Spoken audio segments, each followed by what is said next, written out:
기도하겠습니다. 아버지 하나님, 오늘도 좋은 하루 주셔서 감사합니다. 정말 하나님의 은혜가 없이는 하루도 바르게 살 수 없음을 고백합니다. 오늘도 하나님 주시는 은혜로 이 하루를 복되게 살고자 아버지 앞에 엎드려 싸우니 오늘도 말씀을 주시고 주신 말씀 진리로 받아 가슴에 새기며 그 말씀대로 살고자 할 때에 그 말씀대로 살아갈 수 있는 하늘의 권능과 성령의 도우심을 허락해 주셔서 이 하루도 하나님의 마음을 기쁘게 드리는 복된 하루 살아낼 수 있도록 은혜 베풀어 주옵소서. 예수님 이름으로 감사하며 기도하옵나이다. 아멘. 오늘은 하나님 말씀 에베소서 4장 29절 말씀을 읽어드립니다. 무릇 더러운 말은 너 입 밖에도 내지 말고 오직 덕을 세우는 데 소용되는 대로 선한 말을 하여 듣는 자들에게 은혜를 끼치게 하라. 아멘.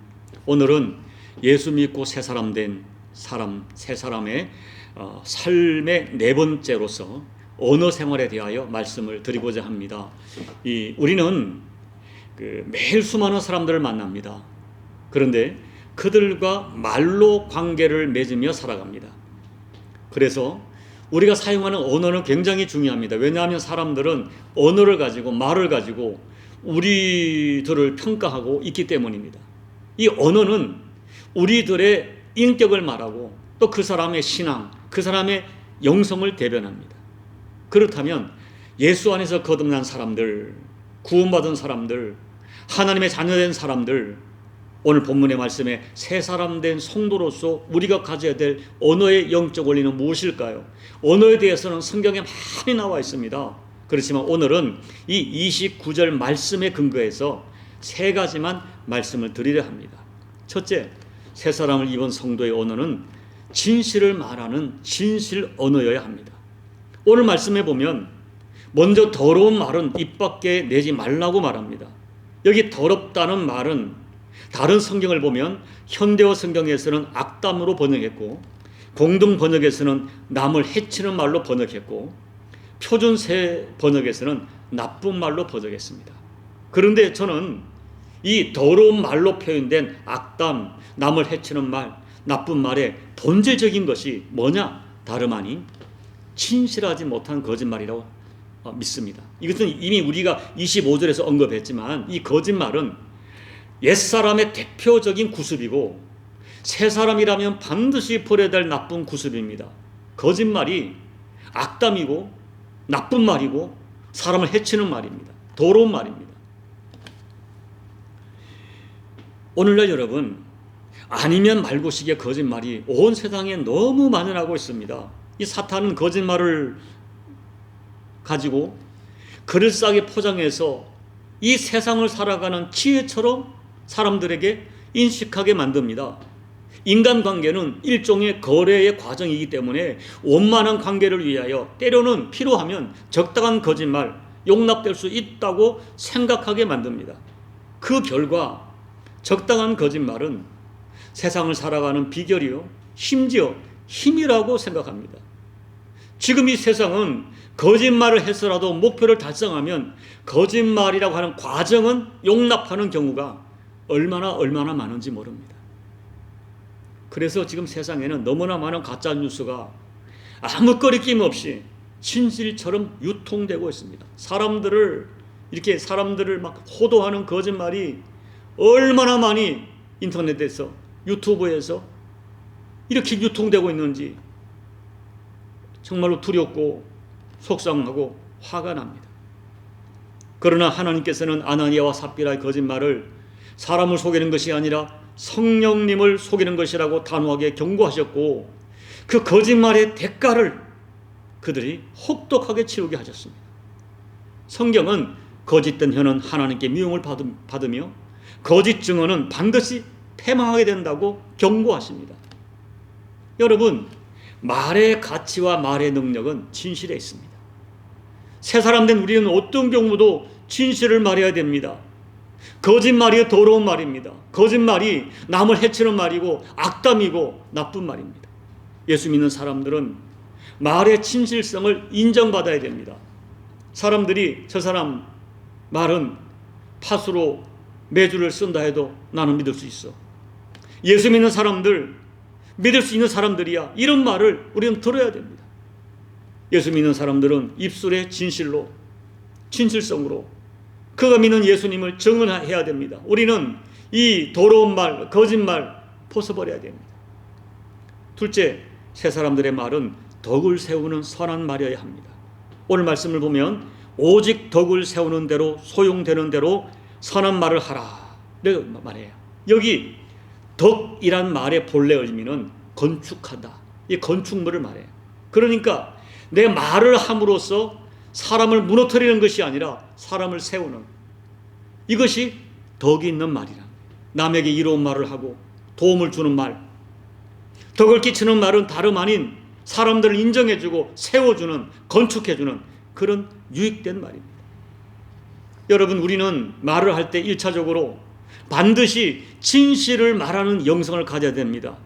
그러나 두 번째로 그것이 진실이라 해도 그 말을 듣는 상대방과 공동체를 무너뜨리게 하는 말이라면 우리는 그 말을 중단해야 합니다. 사실이라 할지라도 상대방에게 공동체에 상처를 주고 공동체를 파괴하는 말이 분명히 있습니다. 그렇다면 그 말을 전하지 말아야 됩니다. 어떤 사람은 그래요. 아니, 내가 틀린 말을 했습니까? 이 따지는 사람은 덕을 모르는 사람이에요. 하나님을 모르는 사람이에요. 사랑은 덕을 세우는 것입니다. 사랑은 사람을 세워주는 것입니다. 하나님의 사람은 이 언어로서 사람을 세워주고 사람을 살리는 덕 있는 말을 해야 됩니다. 여러분, 예수님을 보십시오. 아무도 상종하지 않는 삭개오를 찾아가 이 사람도 아브라함의 사람이라 덕 있는 말로 이렇게 세워주십니다. 예수님을 배신하고 그것이 마음의 부담이 되어서 나는 고기나 잡으러 가겠다고 디베랴 바닷가로 낙향했던 베드로를 찾아가셔서 베드로야, 나를 사랑하느냐 물으시고 내 어린 양을 먹이라, 내 양을 치라. 정말로 덕 있는 말씀으로 베드로를 일으켜 세워주셨습니다. 그 말이, 베드로를 일으켜 세워주신 그 말이 덕 있는 말입니다. 여러분, 덕 있는 말 한마디는 절망에 빠진 사람을 그 절망의 늪에 빠진 사람에게 던지는 생명의 밧줄 같은 것입니다. 그 말 한마디가 사람을 일으켜 세워주십니다. 우리는 알고 있습니다. 한마디 말이 사람을 절망하게 할 수도 있고 한마디 말이 사람을 불러 일으켜 세워줍니다. 살릴 수도 있고 죽일 수도 있습니다. 사람들은 누구라도 자기를 인정해주는 말, 자기를 세워주는 덕 있는 말을 원합니다. 오늘 예수 안에 새 사람인데 우리는 어찌하든지 말로써 사람을 무너뜨리는 사람들이 아니라 말로써 사람을 세워주고 살리는 덕 있는 말을 해야 합니다. 셋째, 새 사람들은 듣는 사람에게 은혜를 끼치는 말을 해야 됩니다. 오늘 29절 하반부에 듣는 자들에게 은혜를 끼치게 하라. 현대어 번역으로 보면 듣는 사람에게 복이 되는 말을 하십시오라고 번역했고, 공동 번역에서는 듣는 사람에게 기쁨이 되는 말을 하십시오라고 번역되어 있습니다. 표준 번역에서는 듣는 사람에게 은혜를 끼치게 하십시오라고 번역했어요. 결론적으로 내 말을 듣는 사람이 위로받고 기쁨이 되고 복이 되는, 은혜를 끼치는 그런 말을 해라. 더러운 말은 사람의 기쁨을 주지 못하죠. 상처를 주고 악한 감정을 품게 합니다. 그러나 내가 덕 있는 말, 선한 말을 하면 듣는 사람에게 은혜가 되는 게 은혜가. 여러분, 내가 지금 전하는 말이 저 사람에게 은혜가 되지 않는다고 생각되면 말을 하지 말아야 됩니다. 우리 예수 믿는 사람들이 은혜롭지 못한 말을 해서 비난받는 경우가 종종 있습니다. 말은 하는데 상대방을 배려하지 않습니다. 공동체를 배려하지 않는 말이 있습니다. 상대방의 인격을 존중해주고 그 사람의 직업을 존중해주고 그 사람의 사역을 존중해주고 또 그 사람과의 대화를 존중해주는 그런 은혜로운 말을 사용할 줄 알아야 됩니다. 심지어 남을 전혀 배려하지 않는 안하무인격인 그런 사람도 있습니다. 한 식당에 한쪽에 중년의 남성들이 자리를 잡고 음식을 주문하는데 한 남자가 큰 소리로 식사 기도를 합니다. 그런데 음식이 잘 나오지 않으니까 잠시 후에 한 사람이 일어나서 종업원을 부르더니 우리 지금 시간이 없어. 언제 주문했는데 아직까지 안 나오는 거야 라고 투덜거리며 반말을 했습니다. 종업원이 힐끔 쳐다보면서 네, 다 됐습니다 라고 돌아서서 혼잣말로 투덜거립니다. 예수 믿는 것들이 정말 까다롭네. 그런데 왜 반말해? 라고 합니다. 여러분, 성경에는 은혜를 끼치는 말들이 소개되고 있습니다. 의로운 말이 은혜로운 말입니다. 선한 말이 은혜를 끼치는 말입니다. 유순한 말이 은혜를 끼치는 말입니다. 상대방을 존중하는 겸손한 말이 은혜를 끼치는 말입니다. 상대방의 마음과 입장과 형편을 배려하는 말이 은혜를 끼치는 말입니다.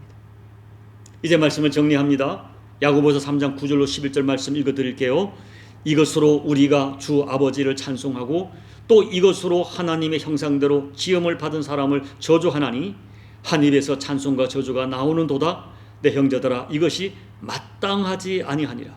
샘이 한 구멍으로 어찌 단물과 쓴물을 내겠느냐. 성도는 옛사람의 구습인, 옛사람 때 쓰던 더러운 말버릇, 세상의 말버릇, 거친 말 버려야 합니다.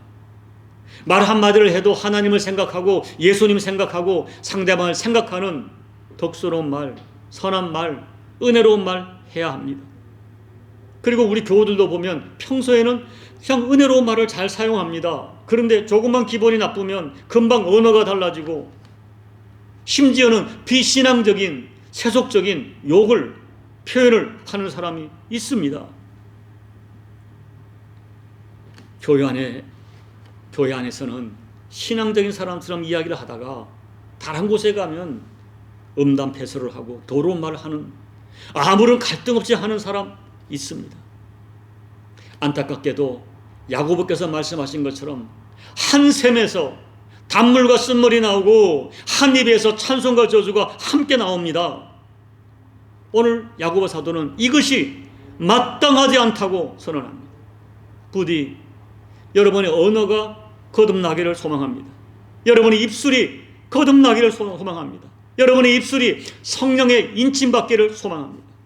그리고 여러분의 언어로 여러분의 신분, 우리가 예수 믿는 사람인 것 증거하는 저와 여러분 되기를 소망합니다. 내게 주신 언어로 사람을 세워주고 사람을 살리고 사람에게 은혜를 끼치고, 그래서 이 언어로, 입술로 하나님께 영광을 돌리는 저와 여러분 꼭 되시기를 예수님 이름으로 축복합니다. 아멘. 우리 찬송가 250장을 찬하겠습니다. 구주의 십자가 보혈로 죄 씻음 받기를 원하네. 내 죄를 씻으신 주 이름 찬송합시다. 찬송합시다. 찬송합시다. 내 죄를 씻으신 주 이름 찬송합시다. 죄악을 속하여 주신 주 내 속에 들어와 계시네. 십자가 앞에서 주 이름 찬송합시다. 찬송합시다. 찬송합시다. 내 죄를 씻으신 주 이름 찬송합시다. 주 앞에 흐르는 생명수 날 씻어 정하게 하시네. 내 기쁜 정성을 다하여 찬송합시다. 찬송합시다. 찬송합시다. 내 죄를 씻으신 주 이름 찬송합시다. 내 주께 회개한 양심은 생명수 가운데 젖었네. 흠없고 순전한 주 이름 찬송합시다. 찬송합시다. 찬송합시다. 내 죄를 씻으신 주 이름 찬송합시다. 하나님 아버지, 정말 저희들이 입술을 통해서 하나님께 영광 돌리기를 원합니다. 야고보 사도처럼 한 입에서 주 아버지를 찬송하고 또 한 입으로 하나님의 형상대로 지음받은 사람을 저주하나니 이것이 마땅하지 않다. 한 샘에서 어찌 단물과 쓴물이 나겠느냐. 이 말씀 앞에 우리가 도전을 받고 부끄러움을 느낍니다. 하나님, 우리 입술로 하나님을 마음껏 찬양하고 기도하다가 또 이 입술로 얼마나 사람들을 비방하고 수군거리고 상처를 주는지 아버지 정말 잘 되지 않습니다. 우리 입술 성령께서 다스려 주시고 성령의 불로 찢어 주셔서 이 입술을 통하여 더러운 말, 악한 말, 남을 해치는 말, 악담 다 벗어버리고 오직 하나님 남을 세워주는, 덕을 세우는 선한 말로 은혜를 끼치고 사람을 살리는 아버지, 그 입술로 하나님께 영광을 돌리는 우리 모든 교우들 종의 입술이 될 수 있도록 입술의 언어를 하나님 축복의 도구로 우리에게 안수하여 사용하여 주옵소서. 예수님 이름으로 간절히 소망하며 기도하옵나이다. 아멘. 사랑하는 여러분, 저는 야고보서 말씀 한 입으로 하나님을 찬송하고 한 입으로 하나님 형상대로 지음받은 사람을 저주하니 이것이 마땅하지 않다 하는 말이 늘 가슴에 걸립니다. 오늘 말씀을 생각하면서 다시 한번 기도하시고 하나님, 내가 새 사람으로서 더러운 말, 악한 말, 남을 해치는 말, 악담 던져버리게 도와주시고 사람을 살리고 사람을 세우는 덕 있는 말, 선한 말, 은혜를 끼치는 말을 할 수 있도록 내 입술을 하나님 장악해 주시고 성령께서 내 입술을 주장해 주시고 그래야 하나님께 영광을 돌리고 사람에게 유익을 끼치는 선한 입술로 사용될 수 있도록 간절히 소망하시며 기도하시고 여러분 각자의 개인 기도로 예배를 마무리해 주시기 바랍니다. 기도하겠습니다. 아버지 하나님, 오늘 이 세 사람 된 저희들 언어 생활 아버지 알고 있습니다. 알고 있습니다. 수없이 가슴을 치고 결심하고 아버지 그래도 잘 되지 않습니다. 하나님 아버지, 그러나 계속해서 자기 언어 때문에 고민하고 고통하고 눈물 뿌리는 교우들 긍휼히 여겨주셔서 그 입술이 성령께서 인쳐주시고 그 언어가 입술이 하나님의 선한 도구로 사용될 수 있도록 우리에게 은혜를 끼쳐주십시오. 하나님 도와주십시오. 우리는 자꾸 이 입술로 하나님을 찬송하고 또 입술로 하나님의 형상대로 구원받은 백성들을 저주할 때가 있습니다. 비판할 때가 있습니다. 하나님 용서해 주시고 아버지 다시 한번 깨우쳐 주시고 입술을 붙들고 하나님 앞에 기도하는 자들을 그 입술을 이렇게 성령께서 인쳐 주시고 성령께서 기름 부어 주셔서 입술로 하나님께 영광을 돌리고 사람을 세워주고 사람을 살리고 아버지 사람에게 은혜를 끼치는 복된 언어로만 사용될 수 있도록 도와주십시오. 내게 있는 벗어버려야 던져버려야 악한 언어, 더러운 말이 무엇인지를 깨닫게 도와주셔서 예수 이름으로 다 던져버리고 예수 이름으로 다 끊어버리게 도와주시고 하나님 입술 통하여 하나님께 영광이고 사람들에게 성령의 언어, 사람을 살리고 세워주는 복된 언어로 사용할 수 있도록 아버지 우리 마음의 소원이 정말 원합니다. 이 원함이 실제가 될 수 있도록 하나님 도와주시고 특별히 말씀을 전가하는 종이 입술로 하나님께 영광을 돌리고 백성들을 살려내는 생명의 통로가 될 수 있도록 아버지 종의 입술, 종의 언어를 하나님께서 선한 도구로 사용하여 주옵소서. 입술은 둔하고 도둑거리지만 그 입술에 권세가 있고 능력이 있어 아버지께 사용되는 종의 입술이 될 수 있도록 아버지 은혜 베풀어